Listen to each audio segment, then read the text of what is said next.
London விவகாரம் குறித்து அறிக்கை வெளியிட்ட நாமல்.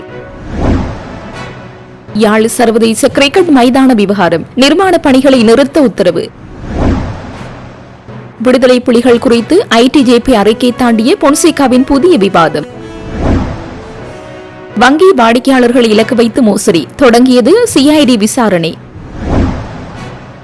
அர்ஜுனா எம்பிக்கு எதிராக கிளம்பிய சொந்த ஊர் மக்கள், முன்வைக்கப்பட்டுள்ள குற்றச்சாட்டு. சந்தைக்கு 3 லட்சம் எரிவாயு சிலிண்டர்கள், லிட்ரோ நிறுவனம் விநியோகத்தை ஆரம்பித்தது. யாராக இருந்தாலும் சுடுங்கள், அக்குறைகுட இரட்டை கொலையில் முன்னாள் ராணுவ அதிகாரியின் அதிர்ச்சி வாக்குமூலம்.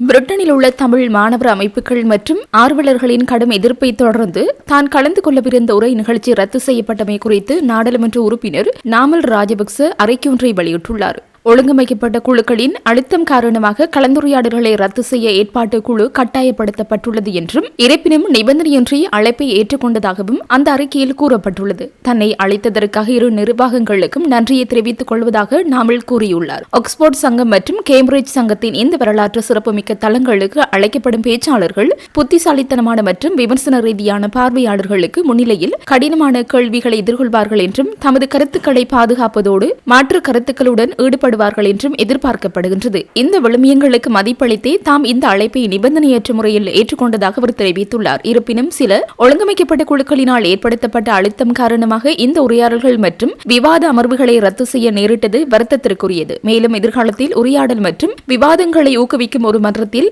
சந்திக்க வாய்ப்பு கிடைக்கும் என்று நம்புவதாகவும் தனது அறிக்கையில் கூறியுள்ளார்.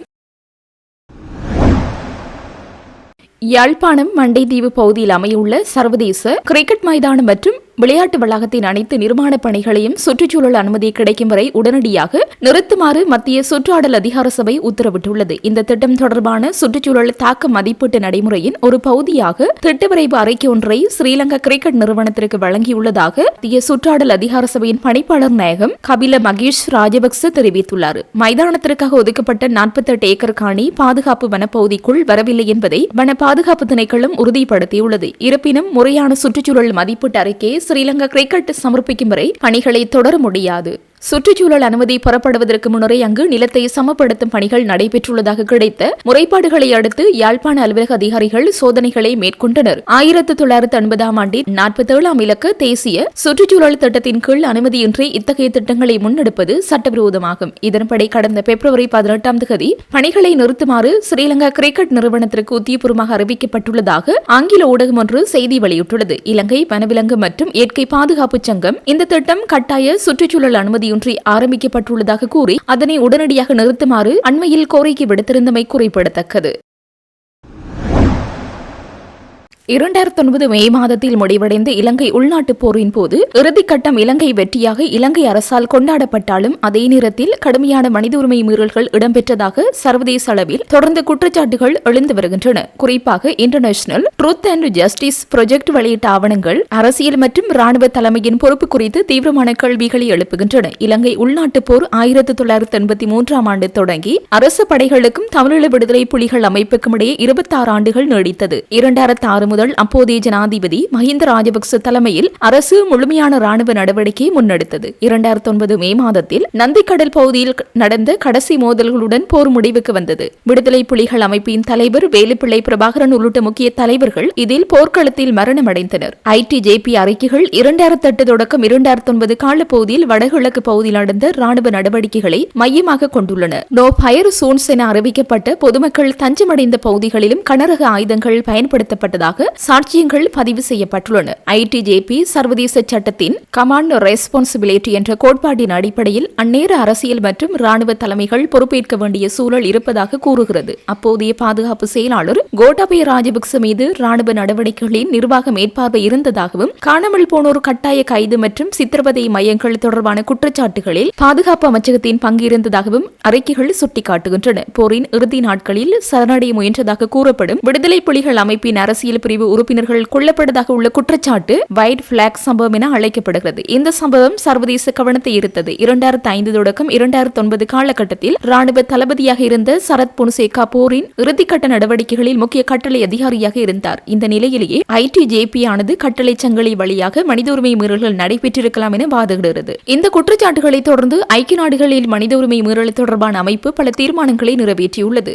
Office of the United Nation high commissioner for the human rights இது தொடர்பான ஆதாரங்களை சேகரிக்கும் செயல்முறைகளையும் முன்னெடுத்தது. இதன் பின்னணியில் சர்வதேச சுயாதீன விசாரணை அல்லது சர்வதேச குற்றவியல் நீதிமன்ற தலையீடு அவசியம் என ITJP வலியுறுத்துகிறது. இலங்கை அரசு இவ்வாறான குற்றச்சாட்டுகளை மறுத்து பொதுமக்களை விடுவிப்பதே தனது இலக்கு எனவும் விடுதலை புலிகள் அமைப்பு பொதுமக்களை மனித கவசமாக பயன்படுத்தியதாகவும் வாதிடுகிறது. போர் முடிந்த பின்னர் சரத் பொன்சேகாவின் கருத்துக்கள் பலமுறை மாறியுள்ளன. 2009 டிசம்பரில் அவர் அளித்த ஒரு பேட்டி சரணடைந்த விடுதலை புலிகள் அமைப்பின் தலைவர்களை கொள்ள உத்தரவிட்டதாக கோட்டபய ராஜபக்ச மீது குற்றம் சாட்டினார். பின்னர் அவர் இந்த கருத்தை திரும்ப பெற்றார். 2013 போர்க்குற்ற குற்றச்சாட்டுகளை மறுத்து ராணுவம் கட்டுப்பாடுடனேயே செயல்படுவதாக கூறினார். இந்த மாற்றங்கள் அரசியல் பின்னணியுடையனவாகவே கருதப்பட்டன. 2025 தொடக்கம் 2026 புதிய பரபரப்பான அறிக்கைகள். 2025 அக்டோபரில் பொன்சேகா விடுதலை புலிகள் அமைப்பின் தலைவரை தைரியமான போராளி என குறிப்பிட்டு ராஜபக்சக்களை விமர்சித்தார். 2026 பிப்ரவரி 18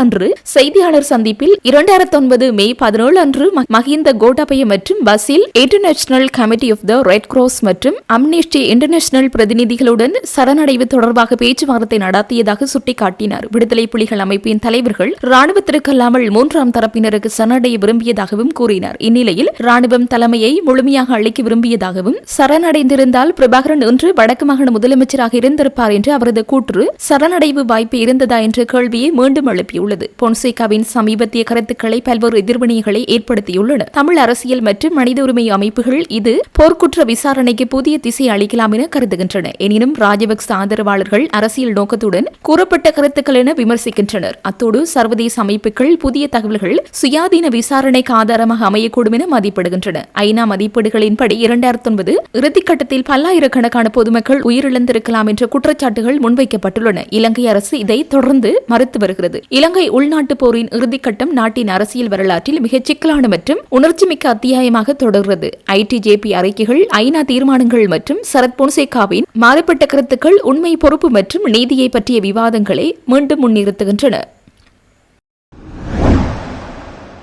காவல்துறை அதிகாரிகள் மற்றும் வங்கி அதிகாரிகளைப் போல ஆள்மாறாட்டம் செய்து பொதுமக்களை ஏமாற்றியதாக கூறப்படும் ஒரு குழு குறித்து குற்றப்புலனாய்வு திணைக்களம் விசாரணைகளை தொடங்கியுள்ளது. தொடர்ந்து கிடைக்கப்பெற்ற பல்வேறு முறைப்பாடுகளின் அடிப்படையில் CIDயின் கணனி குற்றப்புலனாய்வு பிரிவால் இந்த விசாரணை நடாத்தப்பட்டு வருவதாக காவல்துறை ஒரு அறிக்கையில் தெரிவித்துள்ளது. இது தொடர்பில் ஏற்கனவே பல சந்தேக நபர்கள் கைது செய்யப்பட்டுள்ள நிலையில் மேலும் விசாரணைகள் மேற்கொள்ளப்பட்டு வருகின்றன. இவ்வங்கி கணக்கு வைத்திருப்பவர்கள் மற்றும் பிற நிபுணர்கள் உட்பட இலக்கு வைக்கப்பட்ட நபர்களை தொடர்பு கொள்ள சந்தேக நபர்கள் இலங்கையின் லேண்ட்லைன் எண்களை ஒத்த வெளிநாட்டு தொலைபேசி எண்களை பயன்படுத்தியதாக முதற்கட்ட விசாரணைகளில் தெரிய வந்துள்ளது. அழைப்புகளின் போது மோசடி செய்பவர்கள் உள்ளூர் வங்கிகள் அல்லது நிதி நிறுவனங்களின் பிரதிநிதிகளாக தங்களை காட்டிக்கொண்டு பாதிக்கப்பட்டவர்களின் வங்கி கணக்குகளுக்கு எதிராக முறைப்பாடு பதிவு செய்யப்பட்டுள்ளதாக பொய்கூறி தகவல்களை திரட்டி மோசடிகளை மேற்கொண்டுள்ளனர். நாடாளுமன்ற உறுப்பினர் ராமநாதன் அர்ஜுனாவின் காணிகளில் தமக்கு அச்சுறுத்தல் இருப்பதாக அவரது பிறந்த ஊரான பெரிய விளான் மக்கள் பாரிய எதிர்ப்பை வெளியிட்டுள்ளனர். இதுகுறித்து ஊடகங்களுக்கு அவர்கள் தமது கருத்தை தெரிவித்துள்ளனர். இது தொடர்பில் மேலும் தெரிவித்தவர்கள், பெரிய விளானில் உள்ள நாடாளுமன்ற உறுப்பினர் ராமநாதன் அர்ஜுனாவின் காணியானது பல வருடங்களாக துப்புரவு செய்யப்படாமல் பற்றை காடாக உள்ளது. அங்கு ஒரு பாழடைந்த கிணறும் உள்ளது. அந்த பற்றை காணிக்குள் விஷம் கொண்ட பாம்புகள் மற்றும் வேறு விஷ ஜந்துக்கள் என்பன காணப்படுகின்றன. குறைத்த காணியில் உள்ள பாம்புகள் வெளியேறி வீடுகள் மற்றும் வீதிகள் அருகில் உள்ள கடைகளுக்குள் வருவதால் மக்கள் மிகவும் அச்சத்தின் மத்தியில் இருக்கின்றனர். வீதியில் சிறியவர்களோ அல்லது பெரியவர்களோ யாரும் பயணம் செய்ய முடியாத நிலை காணப்படுகிறது. அருகில் உள்ள ஆலயத்திற்கும் கடைக்கும் செல்வதற்கும் அச்சமாக இருக்கிறது. மக்களுக்கு முன்மாதிரியாக இருக்க வேண்டிய நாடாளுமன்ற உறுப்பினர் தான் பல நல்ல விடயங்களை செய்வதாக வாயால் மட்டுமே தெரிவித்துக் கொண்டிருப்பவர் தனது காணி குறித்த அக்கறை இல்லாமல் இருப்பது விசனத்தை ஏற்படுத்துகிறது. காணியை சுத்தம் செய்யாவிட்டால் பிரதேச சபையினால் அந்த காணியானது சுத்தம் செய்யப்பட்டு பிரதேச சபைக்கு உரியதாக மாற்ற வேண்டிய நிலைமை கூட ஏற்படலாம். பெரிய விளானில் உள்ள காணிகள் வீடுகளின்றி பல குடும்பங்கள் வாழ்கின்றன. அவர் ஒரு நல்ல நோக்கம் உள்ளவர் என்றால் தன்னால் பராமரிக்க முடியாத காணிகளை அந்த மக்களுக்கு வழங்கலாமே. அவர் ஒரு நாடாளுமன்ற உறுப்பினராக இருக்கின்றார். ஆனால் அவர் பிறந்த ஊரான பெரிய விளான் பகுதியில் மிகவும் வறுமை கோட்டிற்குட்பட்ட மக்கள் இருக்கின்றனர். புனரமைக்கப்படாத வீதிகள் இருக்கின்றன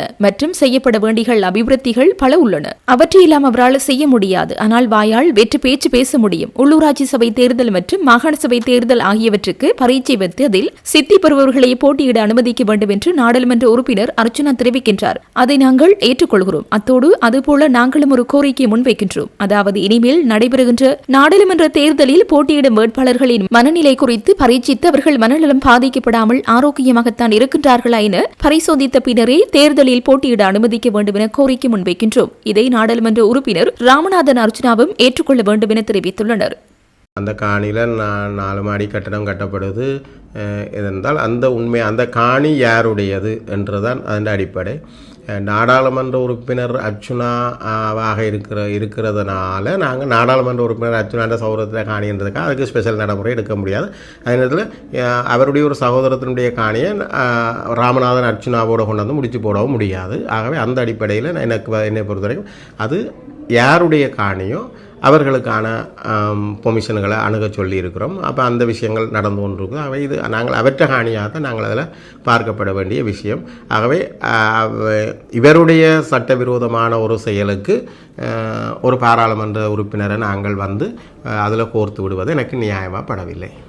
அதுபோல் நாடாளுமன்ற உறுப்பினர் ராமநாதன் அர்ச்சுனாவின் காணியிலிருந்து பாம்புகளோட விஷ ஜந்துகள் வெளியே மக்களுக்கு ஆபத்து ஏற்படுத்துவதாக சபையில் சுட்டி காட்டப்பட்டது. இது தொடர்பாக தாங்கள் என்ன கூறுவது? இது இன்றைக்கு தான் இந்த குற்றச்சாட்டு வைக்கப்பட்டிருக்கு. அந்த வட்டாரத்தினுடைய உறுப்பினர் அதனால் பாதிக்கப்பட்டவர் இன்றைக்கு தான் அந்த சபையில் எனக்கு இதுக்கு முன்னர் தொலைபேசியில் இல்லை நேரடியாக இருக்கிற பொழுது அது சொல்லவில்லை. இன்றைக்கு தான் அந்த குற்றச்சாட்டை கொண்டு வந்து வைத்திருக்கிறார். அவை பற்றைகள் வளருகிற காணிகள் மக்கள் வாழ்வதற்கு ஏதுவான சூழ்நிலைகள் இல்லாத சூழலை பற்றைகள் வெறுங்காணிகள் கண்டிப்பாக துப்புரவு செய்து வைத்திருக்கணும். ஏனென்றால் இதில் பல பாம்பு மட்டுமல்ல, மழை காலத்தில் டெங்கு பிரச்சனை, அதுபோல் பாதினியங்கள் படர்வதனால சுவாசத்துக்கான பிரச்சனை. இன்றைக்கு பற்றைகள் பற்றை காணிகளாக இருப்பது ஒரு பெரிய பிரச்சனையாக இருக்கிறது. அவை அடையாளப்படுத்தப்படுகின்ற அந்த காணிகளுக்கு நாங்கள் உடனடியாக அதுக்குரிய ஒரு ரெட் நோட்டீஸை அனுப்பி அங்கே ஒட்டி அதை இயலுமான அளவுக்கு செய்விக்கிறோம். சில பேர் அந்த காணியே யாரென்று தெரியாதவர்கள் அங்கே அந்த காணி பக்கம் வராதவர்களுடைய காணி தான் அப்படியே இருக்கிறது. இது பாராளுமன்ற உறுப்பினருடைய காணியா என்பதை நான் அவரிடம் தெளிவாக கேட்டிருந்தேன். பாராளுமன்ற உறுப்பினருடைய காணி தான் என்றால் உண்மையாக இது ஒரு முன்னுதாரணத்துக்கு மிக பிழையான விஷயம். ஏனென்றால் மக்கள் நலனை பற்றி அதிகமாக சிந்திப்பவர், மக்கள் நலனை பற்றி அதிகமாக சிந்திக்கின்ற ஒரு பாராளுமன்ற உறுப்பினர் இதுவரைக்கும் அரசியல் பாராளுமன்றம் என்றால் என்னென்று மக்களுக்கு தெரியாது, நான் தான் போய் மக்களுக்கு அதை தெரியப்படுத்தியதாக மார்பு தட்டி பொழுகிற ஒரு உறுப்பினர். அப்படி உறுப்பினர் அதில் கடந்த டிசிசி கூட்டத்தில் டாக்டர் கேதீஸ்வரனை பாதினியம் தொடர்பாக இத்தனை பேருக்கு வழக்கு போட்டீர்கள் என்று கழுத்தில் இறுக்கி பிடிச்சதை நான் பார்த்து கொண்டு இருந்தேன். ஆனால் படிக்கிற ஊருக்கு பண்ணே உனக்கடி எனக்கு இல்லையடி கண்ணேன்னு சொல்ல முடியாத. அங்கே நாங்கள் அதை சொன்னால் அந்த சமூக அக்கறை உடைய ஒரு பாராளுமன்ற உறுப்பினராக இருந்தால் தன்னுடைய காணி என்ன நிலையில் இருக்கிறது என்பதை அவர் நிச்சயமாக பார்க்க வேண்டும். முதல்ல தன்னை சுத்தம் செய்து கொண்டுதான் அடுத்தவருடைய சுத்தத்தை பற்றி நாங்கள் போகணும். ஆகவே இந்த நிலையில் அது பாராளுமன்ற உறுப்பினருடைய காணியாக உண்மையாக இருக்குமாக இருந்தால் அது அவருடைய மிகப்பெரிய அது ஒரு பிழையான விஷயம். நாங்கள் திங்கட்கிழமையே நாங்கள் அதுக்கான நோட்டீஸை கொண்டு போய் நாங்கள் ஒட்டத்தான் போகிறோம். ஆனால் நான் நினைக்கிறேன் பாராளுமன்ற உறுப்பினர் அர்ச்சுனா ஒவ்வொரு டிசிசி மீட்டிங், சாதாரணமாக நடக்கக்கூடிய டிசிசி மீட்டிங்லேயே ஏதோ பெரிய அளவில் எல்லாம் செய்து முடித்து விடுவதாக சொல்லுகிறேன். ஆனால் என்ன ஏதென்று தெரியாது. இப்போ கூட நீங்கள் கடந்த சண்டிலிப்பாயில் நடந்த டிசிசி மீட்டிங்கும் நீங்கள் பார்த்துருப்பீங்க. டிசிசி மீட்டிங்கில் ஒரு மிகப்பெரிய பிரச்சனைகள்லாம் நடந்து ஏதோ எல்லாம் செய்து முடிஞ்ச மாதிரிக்கு காட்டிக்கொண்டு எல்லாம் நடந்தது, பிரச்சனைகளோடு முடிஞ்சது, அது போகட்டும். ஆனால் அங்கே ஒரு தீர்மானம் நிறைவேற்றப்பட்டது. என்ன தீர்மானம் நிறைவேற்றப்பட்டதால் மானிப்பானுடைய செல்லமுத்து பிளே கிரவுண்டுக்கு நடுவால் ஒரு 200 மீட்டர் பழைய காலத்து பாதை, ஆடிடின பாதை இருந்தது. நாங்கள் அதுக்கு பதிலாக சுற்றுவட்டமாக பாதை ஒன்றை கொடுத்து ரோட்டும் போட்டு கொடுத்து ஆகவே அந்த ஒரு வீதியை அந்த விளையாட்டு மைதானத்தை ஒன்றாக்குவது என்று நாங்கள் சொல்லியிருந்தோம். அந்த கோரிக்கைக்கு பாராளுமன்ற உறுப்பினரும் செவிசாய்த்து அதை அன்றைக்கு கூட்டம் நடத்தினதும் அவர் தான். ஆகவே அவர் அதை பெரிதாக பற்றி அதுக்கு எதிர்த்தவர்களை பேசி இது உண்டாக்குறது தான் தீர்மானம், ஏகமனதான தீர்மானம் என்று அந்த இடத்துல சொல்ல பண்ணி நான் பார்க்குறேன். நாங்கள் பாராளுமன்ற உறுப்பினர் இதாக இருந்தவர் டிசிசி குழு தலைவரும் தலையாட்டினதை நான் பார்த்தது, என்ற கண்ணால் பார்த்தேன். நான் ஓமண்டு ஏகமனதான தீர்மானம் என்று நிறைவேற்றப்பட்டு அது அங்கே இருந்த எல்லாரும் கையும் தட்டி, பாராளுமன்ற உறுப்பினர் கையும் தட்டி நிறைவேற்றினதை நான் பார்த்தேன். ஏகமனதான தீர்மானம் என்று நிறைவேற்றப்பட்டது. அது மட்டும் இல்லாமல் தன்னுடைய 90 லட்சம் ரூபாய் நிதியை செல்லமுத்து பிளே கிரவுண்டுக்கு நான் செலவு செய்கிறேன் என்று சொல்லியிருந்தேன். ஆனால் அந்த அறிக்கையை நாங்கள் மிக வேகமாக எதிர்பார்த்திருந்தோம். அந்த அறிக்கை வந்த உடனேயே நாங்கள் அதை மூடி அடைத்து விட்டு அதை உண்டாக்குவதற்கு. ஆனால் பெரிய ஏமாற்றம் தான் எனக்கு கிடைத்திருக்கு. அந்த அறிக்கையில் எப்படி இருக்கிறது என்றால், செல்லமுத்து விளையாட்டு மைதானத்தை ஒன்றாக்க வேண்டும் என்று பாராளுமன்ற உறுப்பினர் அர்ச்சுனா குறிப்பிட்டார். ஆனால் டிசிசி குழு தலைவர் அது பற்றி எந்த கருத்தும் தெரிவிக்காமல் அதோட முடிஞ்சது. அவை அது எங்களுக்கு ஒரு மிகப்பெரிய ஏமாற்றமாக இருக்குது. இதுக்கெல்லாம் இந்த விடயங்களுக்கெல்லாம் பாராளுமன்ற உறுப்பினர் அர்ச்சுனா என்ன சொல்ல போகிறாருன்னு எனக்கு தெரியாது. அது போட்டும் இதுதான் நடக்கிறது. எல்லாவற்றையும் பெரிதாக காட்டி அந்த நேரத்தில் தன்னை ஒருவராக காட்டிவிட்டு போகிறார். இப்போ எந்த செயற்பாட்டில் இல்லை. உண்மையாக பாதினியங்கள் பற்றைகள் வழக்கு போடுன்னு சொல்லுகிற ஒரு சமூக அக்கறை உடைய ஒரு உறுப்பினர் தன்னுடைய காணியை தன்னை சூழ இருக்கிற மக்கள் சுவாத்தியமாக வாழ்கிறதுக்கு துப்பராக வைத்திருக்க வேண்டிய அவசியம் ஆனது. ஆகவே அவர்களுடைய காணி பற்றைக்காடாக இருப்பது என்பது அது யார் செய்தாலும் சட்டம்தான், குற்றம்தான். ஆகவே நாங்கள் பாராளுமன்ற உறுப்பினர் அர்ச்சுனா என்பதற்காக அதில் பாரபட்சம் காட்டப் போவதில்லை. நாங்கள் உடனடியாக அதுக்கான ரெட் நோட்டீஸை ஒட்டி நாங்கள் அதுக்கான அறிவுறுத்தலை விட போகிறோம். நன்றி. நாட்டில் நிலவும் எரிவாயு தட்டுப்பாட்டை தணிக்கும் வகையில் 3 லட்சம் உள்நாட்டு எரிவாயு சிலிண்டர்களை விநியோகிக்கும் பணிகளை ஆரம்பித்துள்ளதாக லிட்ரோ நிறுவனம் அறிவித்துள்ளது. இந்த விநியோக நடவடிக்கைகள் இன்று முதல் ஆரம்பிக்கப்பட்டுள்ளதாக நிறுவனம் உறுதிப்படுத்தியுள்ளது. 3900 மெட்ரிக் டன் எல்பி எரிவாயுவை ஏற்றிய கப்பல் நேற்று கொழும்பு துறைமுகத்தை வந்தடைந்ததுடன் அதன் தரையிறக்கும் பணிகள் நேற்று ஆரம்பிக்கப்பட்டுள்ளன. எதிர்வரும் 25 மற்றும் 28 ஆகிய திகதிகளில் மேலும் 2 எரிவாயு கப்பல்கள் நாட்டை வந்தடைய உள்ளன. இன்று முதல் நாளொன்றுக்கு 1 லட்சம் சிலிண்டர்களை சந்தைக்கு விடுவிக்க நிறுவனம் திட்டமிட்டுள்ளது. இதன் மூலம் நிலவும் தட்டுப்பாடு படிப்படியாக குறையும் என எதிர்பார்க்கப்படுகிறது. சந்தையில் எதிர்பாராத விதமாக ஏற்பட்ட கேள்வியின் அதிகரிப்பு காரணமாகவே விநியோகத்தில் இடையூறுகள் ஏற்பட்டதாக லிட்ரோ நிறுவனம் தெரிவித்துள்ளது. கொழும்பு அக்குறைகொடையில் சுட்டுக் கொல்லப்பட்ட சட்டத்தரணி வழக்கில் கைதாகியுள்ள முன்னாள் ராணுவ அதிகாரி தற்போது புலனாய்வு அதிகாரிகளிடம் பல்வேறு வாக்குமூலங்களை வழங்கி வருகின்றார். இந்த நிலையில் தனக்கு வெளிநாட்டிலிருந்து துப்பாக்கிச்சூட்டை நடாத்த உத்தரவிட்ட நபர் வழங்கிய அறிவுறுத்தல் தொடர்பிலும் அவர் தகவல் வழங்கியுள்ளார். இதன்போது காரில் இருக்கும் சட்டத்தரணி மாத்திரமல்ல, அந்த நேரத்தில் காருக்குள் வேறு யார் இருந்தாலும் சுட்டுக் கொள்ளுமாறு துப்பாக்கிதாரிக்கு உத்தரவு வழங்கப்பட்டுள்ளது. கடந்த 13ஆம் தேதி அக்குறைகொடவில் பல்பொருள் அங்காடி ஒன்றுக்குள் முன்னாள் சட்டத்தரணி ஒருவரும் அவரின் மனைவியும் சுட்டுக் கொல்லப்பட்டனர். இந்த சம்பவம் நாட்டில் சட்டத்திறனிகள் மத்தியில் பாதுகாப்பு அச்சத்தை ஏற்படுத்தியிருந்தது. இந்த நிலையில் சம்பவத்துடன் தொடர்புடைய சந்தேக நபரான முன்னாள் ராணுவ அதிகாரி கைது செய்யப்பட்டு தடுத்து வைக்கப்பட்ட விசாரணைகள் முன்னெடுக்கப்பட்டு வருகின்றன. இதன்போது காரில் இருக்கும் சட்டத்திறனை மாத்திரமல்ல, அந்த நேரத்தில் காருக்குள் வேறு யார் இருந்தாலும் சுட்டுக் கொள்ளுமாறு தனக்கு உத்தரவு வழங்கப்பட்டதாக அவர் குறிப்பிட்டுள்ளார்.